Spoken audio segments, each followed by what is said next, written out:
Agama Islam mengajarkan kita untuk mempercayai surga dan neraka sebagai tempat terakhir kehidupan di akhirat kelak.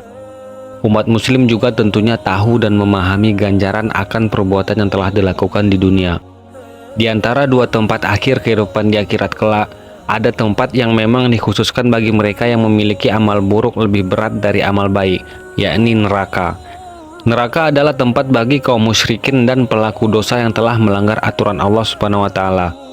Wanita adalah kaum yang paling banyak menghuni neraka. Hal ini sejalan dengan hadis yang artinya, aku melihat ke dalam surga, maka kebanyakan penduduknya adalah fukara atau orang-orang yang fakir. Dan aku melihat ke dalam neraka, maka kebanyakan penduduknya adalah wanita. Hadis riwayat Bukhari dan Muslim. Lalu, apa saja penyebab wanita menjadi penghuni mayoritas dalam neraka? 1. Tabaruj. Tabaruj adalah suatu perbuatan menampakkan, bersolek, atau berhias mempercantik diri yang dilakukan oleh para wanita dengan niat memikat ataupun mencari perhatian laki-laki yang bukan suaminya dan memamerkan kecantikan wajah atau tubuhnya. Allah Subhanahu wa taala berfirman dalam Quran surat An-Nur ayat 31 yang artinya, katakanlah kepada wanita yang beriman, hendaklah mereka menahan pandangannya dan kemaluannya, dan janganlah mereka menampakkan perhiasannya kecuali yang biasa nampak daripadanya. Dan hendaklah mereka menutupkan kain kudung ke dadanya dan janganlah menampakkan perhiasannya. Quran Surat An-Nur ayat 31. 2. Wanita yang berpakaian tapi telanjang. Rasulullah SAW bersabda, ada dua golongan penghuni neraka. Golongan pertama, suatu kaum yang membawa cambuk seperti ekor sapi, dengannya ia memukuli orang. Dan golongan yang kedua yaitu wanita-wanita yang berpakaian tetapi telanjang. Mereka berlenggak-lenggok dan condong dari ketaatan. Rambut mereka seperti punuk unta yang miring.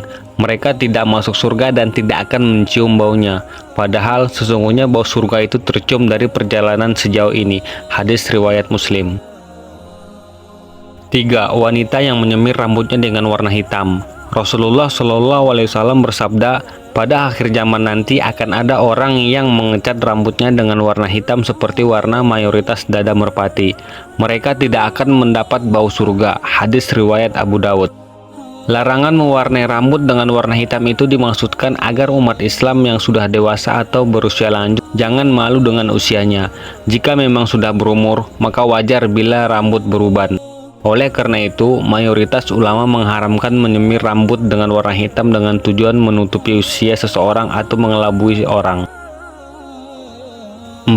Tidak taat kepada suami.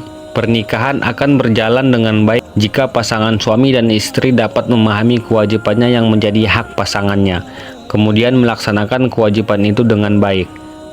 Jika seseorang wanita selalu menjaga sholat 5 waktu, juga berpuasa sebulan di bulan Ramadan, serta betul-betul menjaga kemaluannya dari perbuatan zina dan benar-benar taat pada suaminya, maka dikatakan pada wanita yang memiliki sifat mulia ini, masuklah ke dalam surga melalui pintu mana saja yang engkau suka. Hadis riwayat Ahmad dan Ibnu Hibban. 5. Kufur nikmat pada pemberian suami.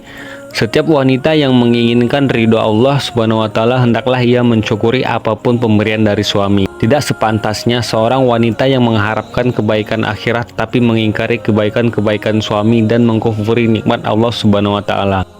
Rasulullah SAW bersabda, Allah tidak akan melihat kepada wanita yang tidak mensyukuri apa yang ada pada suaminya dan tidak merasa cukup dengannya. Hadis riwayat Nasai. 6. Wanita yang meminta cerai tanpa alasan. Dalam Islam sangat melarang setiap wanita muslim melakukan gugatan cerai kepada suami tanpa suatu alasan yang jelas. Rasulullah SAW bersabda yang artinya, wanita mana saja yang meminta talak atau cerai tanpa ada alasan yang jelas, maka haram baginya mencium bau surga. Hadis riwayat Daud, Tirmizi, dan Ibnu Majah. 7. Wanita yang mengaku keturunan orang lain. Rasulullah SAW bersabda, barang siapa yang mengaku keturunan dari orang lain yang bukan ayahnya sendiri tidak akan mendapatkan bau surga. Padahal bau surga telah tercium pada jarak 70 tahun atau 70 tahun perjalanan. Hadis riwayat Ahmad.